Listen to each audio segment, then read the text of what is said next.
Look at the board. तो chapter 2 linear equation in one variable, मैंने आपको बता दिया कि लीनियर इक्वेशन वन वेरिएबल क्या होता है। अब उसका मीनिंग है what is the linear equation, कि लीनियर इक्वेशन क्या है। तो सबसे इजी है कि उसकी पावर 1 होती है। अब इसमें क्या कहा है, an equation that has the highest degree power of 1, या डिग्री कह लो या पावर कह लो, है ना। तो पावर या डिग्री एक ही होता है। तो अगर वो 1 है तो अब हम उसे क्या कहते हैं, is known as a linear equation, तो हम उसे लीनियर इक्वेशन के रूप में जानेंगे अगर उसकी पावर 1 है। तो सिंपल सा है कि व्हाट इज लीनियर इक्वेशन, तो आप क्या कहोगे उसको, अगर हम इजीली कहे तो क्या कहें कि इज पावर इज या इज डिग्री इज 1 या power is 1 is called linear equation. बोलो एक बार आप।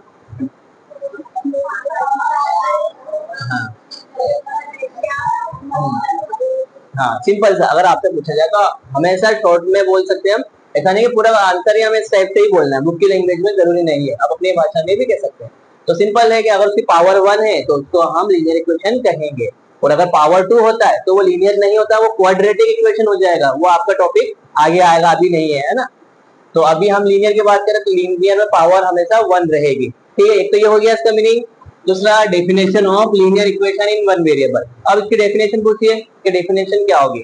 तो डेफिनेशन ज्यादा जरूरी रहती है, हर चीज को बताने के लिए उसको डिफाइन करना आना चाहिए, तो उसके लिए सबसे ज्यादा खास है डेफिनेशन। तो an equation is an combination, an equation is an combination. एक इक्वेशन क्या होती है, कॉम्बिनेशन है। कॉम्बिनेशन मीन्स सब चीजें, बहुत सारी चीजें ले लिए, इधर से भी ले लिया, इधर से आप हम कपड़े खरीदे, शर्ट अलग लिए है, पेंट अलग लिए, दोनों का कॉम्बिनेशन बनाकर एक बढ़िया सा सूट रेडी कर लिया, वैसे ही चीज है। तो an equation is the combination of variable. Variable क्या बताया था मैंने अभी आपको बताया था, जिसमें ए से लेकर जेड तक कोई भी अल्फाबेट होगा। तो combination of variable and constant. Variable constant, constant क्या, जो नंबर दिए रहेंगे वो, है ना। और एंड टर्म्स, टर्म्स क्या रहेंगे, जो भी नंबर्स रहेगा उसका फॉर्म वो टर्म्स में रहेगा उसमें, है ना। फिर with fundamental operation, fundamental operation से मतलब है कि उसमें प्लस माइनस मल्टीप्लाई डिवाइड ये सब चीजें हम करेंगे, है ना, जो भी इक्वेशन के रूप में आएगा। तो with fundamental operations like addition, addition मतलब प्लस करने के लिए अगर कोई प्लस कर, फिर सब्ट्रैक्शन, है ना, माइनस, फिर मल्टीप्लिकेशन एंड डिवीजन, ठीक है, विथ वन वेरिएबल। और कंडीशन है कि उसका वेरिएबल एक ही होना चाहिए। With one variable it's called linear equation in one variable. तो इसमें ये कहा गया है इस डेफिनेशन में कि जो इक्वेशन होती है उसका एक कॉम्बिनेशन होगा, जिसमें से कांस्टेंट होना चाहिए, उसमें वेरिएबल होना चाहिए, टर्म्स होना चाहिए, और इन सबके साथ में क्या रहेगा, कुछ ऑपरेशन रहेंगे, उसमें प्लस हो सकता है, माइनस हो सकता है, मल्टीप्लाई हो सकता है, डिवाइड हो सकता है। तो ये चारों कंडीशन रहेगी विथ, इसमें एक चीज कम है, उसमें एक चीज और देना चाहिए डेफिनेशन में कि वो प्रूफ क्या करती है, एलएचएस और आरएचएस वेरीफाई करती है। हमेशा एलएचएस और आरएचएस क्या रहता है, उसमें इक्वल होता है। अगर वो इक्वल रहेगा तब हम कहेंगे कि वो लीनियर इक्वेशन कंप्लीट हो गया, है ना। तो ये वैल्यू आ जाएगी with one variable is called linear equation in one variable. तो सिंपल सा है, अगर आपसे पूछा जाए कि what is linear equation in one variable, तो आप क्या बोल सकते हैं, कॉम्बिनेशन ऑफ, तीन चीजें बता देना। ये कॉम्बिनेशन है किस चीज का, कांस्टेंट का, वेरिएबल का और टर्म्स का, और इसमें प्लस माइनस मल्टीप्लाई डिवाइड के ऑपरेशन रहते हैं। बस इतना बोलोगे तब भी आंसर आ जाएगा। अब बोलकर बताओ आपके साथ से, अब बोलो।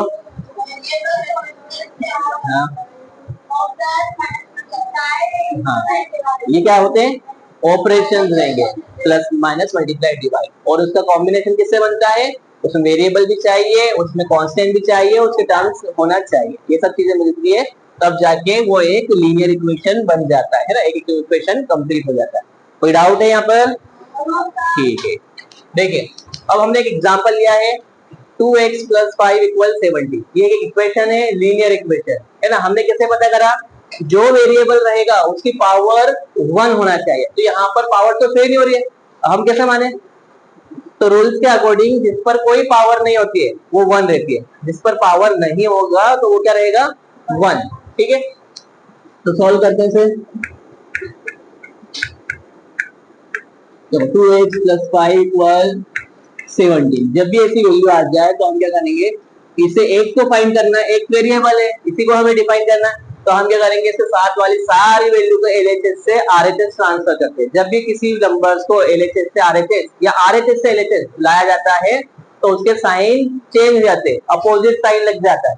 अपोजिट के साथ प्लस का अपोजिट क्या होता है, माइनस, और माइनस का प्लस, वैसे ही मल्टीप्लाई का डिवाइड, मल्टीप्लाई का डिवाइड और डिवाइड का मल्टीप्लाई, वो चीज फॉलो करना है। तो हम क्या, हमें फाइंड करना है एक्स की वैल्यू, तो हम इस 5 को भी एलएचएस से आरएचएस में ट्रांसफर करेंगे और इस 2 को भी। तो 5 अभी प्लस का है, अगर ये एलएचएस से आरएचएस में आता है, मतलब लेफ्ट हैंड साइड से राइट हैंड साइड में ट्रांसफर होता है, तो उसका साइन चेंज हो जाएगा। तो 2x इक्वल 17, देखो ये आ गया, ये रख दिया हमने, 5 जो प्लस का था इसको हम एलएचएस से आरएचएस में लेंगे। अभी किसमें आ गया, ये माइनस में, ये तो आपने पहले भी करा होगा, है ना। तो +5 और यहाँ पर आने के पर माइनस हो गया, और ये रूल्स के अकॉर्डिंग अपोजिट साइन लगेगा। फिर देन 2x 17 में से 5 माइनस करेंगे तो रिमेनिंग क्या रहेगा, 17 माइनस 5, बताओ, बोलो। तो 12 रिमेनिंग रहेगा, है ना, ये 12 आ गया। Any doubt? नो। अब हमें फाइंड करना था एक्स वैल्यू, तो हम इस 2 को भी आगे पहुंचाएंगे। अभी 2 और x के बीच में मैंने आपको बताया था कोएफिशिएंट बनता है और इनके बीच में मल्टीप्लाई है, यहाँ कोई साइन नहीं हो रहा है, तो ये क्या है, मल्टीप्लाई। इस मल्टीप्लाई की वैल्यू इस 2 को हम एलएचएस से आरएचएस में पहुंचाएंगे, तो मल्टीप्लाई का अपोजिट क्या होगा, डिवाइड। तो x इक्वल 12, और ये मल्टीप्लाई में था, इधर डिवाइड में आ गया। अब डिवाइड में किसका आएगा, जो भी आरएचएस की वैल्यू होगी उसके अपॉन में आ जाएगा, डिवाइड में आ जाएगा।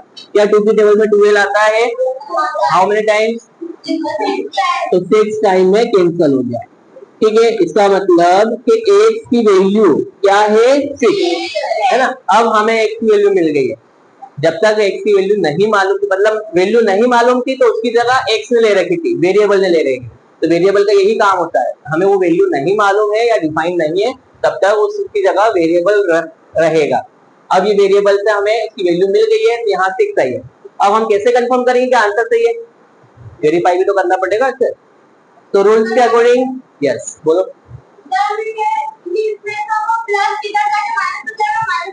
हाँ प्लस, जरूरी नहीं, अगर यहाँ प्लस का था तो इधर जाकर माइनस में, अगर यहाँ माइनस होगा तो फिर यहाँ प्लस करते हैं। और अगर यही चीज हम अपोजिट से इधर लाते हैं, मान लो अब हम यहाँ से साइड ला रहे हैं, आरएचएस से भी ला सकता है, जरूरी थोड़ी कि एलएचएस से आरएचएस में आएगा, आरएचएस से भी कोई वैल्यू आएगी तो उसका साइन अपोजिट हो जाएगा, बस ये आपको ध्यान रखना है। तो यहाँ पर प्लस में था, माइनस में हो गया, है ना।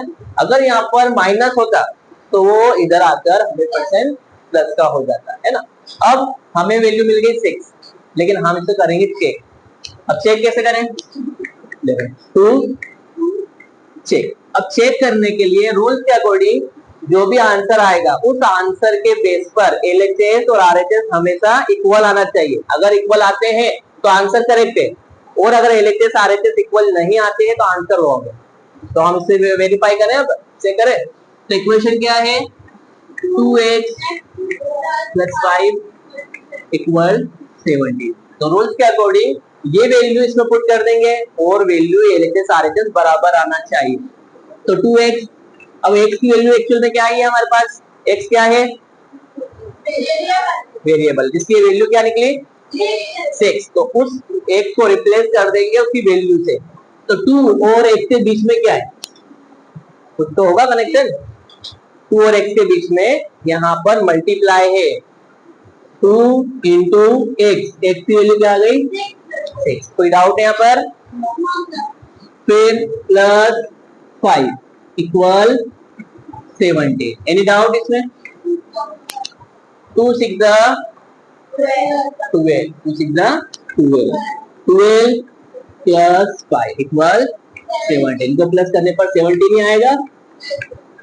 यहाँ भी 17, यहाँ भी 17। इसका मतलब क्या हुआ, LHS = RHS। अगर ये बराबर आ गए इसका मतलब क्या हुआ कि ये आंसर करेक्ट है। अगर ये LHS RHS इक्वल नहीं आते तो फिर हमसे कुछ मिस्टेक हुई है, हमने कहीं ना कहीं मिस्टेक करी है ताकि इक्वल नहीं आ रहा।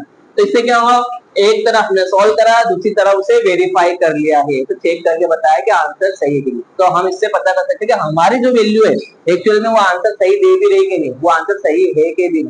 ठीक है, तो एक तरफ ये सॉल्व है, दूसरी तरफ भी इसको चेक करा है, वेरीफाई करा। अभी हमारा जो फर्स्ट क्वेश्चन आएगा, अभी एग्जांपल है, फर्स्ट क्वेश्चन ऐसे ही रहेंगे, उसको चेक करना रहेगा हमें। तो आप इसको नोट करो और फिर हम नेक्स्ट क्लास में करें, नहीं करना इसको, पेड़ में करो इसको, जरूरी है।